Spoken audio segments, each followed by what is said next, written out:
qaar ka mid ah xildhibaanada aqalka golaha wakiilada iyo guurtida ee Soomaaliland ayaa waxay ka hadleen hadalla ka soo yeedhay madaxweynaha Soomaaliya Maxamed Cabdilaahi Farmaajo inay Soomaaliland ka mid tahay Soomaaliya iyo waliba sidoo kale xusas kala duwan oo uu qabtay madaxweynahaasi waxaanay guud ahaanba xildhibaanadu tilmaameen inaanay jirin inay Soomaaliland ka mid tahay guud ahaanba federaalka Soomaaliya iyagoo tilmaamay inay ahayd xilli lagu hungoobay siyaasadii 1960kii waxaana yiraahdeen كود جولاي أما وحنا جكودي اللي كنا سجال بقولي لحدكي وحيا هاي مركي عيد عدي بحلون شيء مدوجي لبضع قبل كونفورتي يوغوي أما الصوماليان يكونفورتي الصوماليا تاريخ البني آدم كو بويس خفتها والضم بدن باشرة ومحياتي وقتينا يسوتجي وقتينا كلا محياتي كلا نقضي marka taariikhda fog ee ahayd 1960kii koodii luulii waxay taariikhna soo martay oo qalbigeena ay ka guuxaysay wixii loo jeeyay Soomaaliyeed ama Great Soomaaliya buugagta oo dhan deemka way ku qoran tahay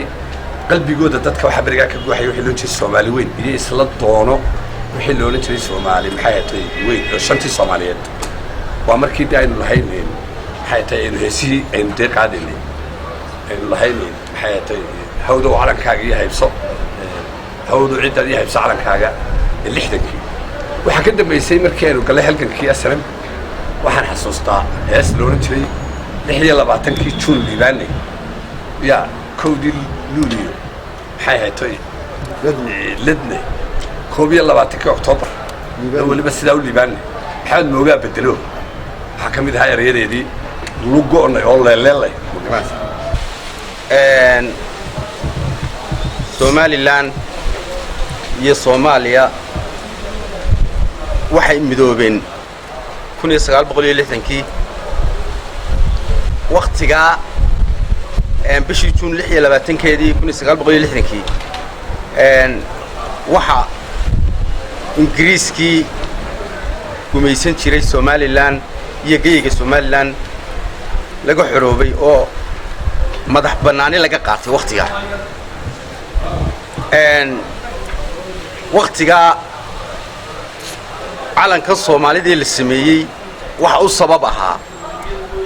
Somaliland marka ay Farmaajo ama ra'iisul wasaaraha Soomaaliya hadlayo wuxuu yiraahdaa kowda luuliyo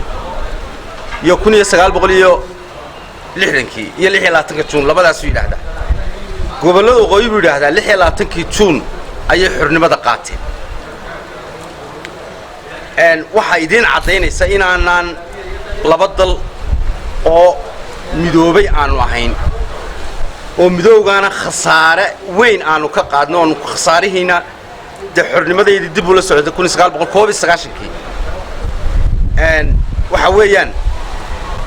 kowda luuliyo de iyaga leh oo Soomaaliya lahayd Somaliland waxay lahayd 26 June 1960 June annaga leh waa maalin aan annaga nagu qiimo leh waa maalin aan xusno waa maalintii aan iska xoreynay Ingiriiska 1991kiina waxaan iska xornay kii labaad oo ah dawladda Soomaaliya iyo kaligii taliskii Maxamed Siyaad Barre ayaanu iska xoreynay mar labaadkiina marka sidaanu Ingiriiskii isaga xoreynaan iyagana markii hore maadaama aanu khaldanay aanu isaga xoreynay marka wax naga dhaxeeya ma jiraan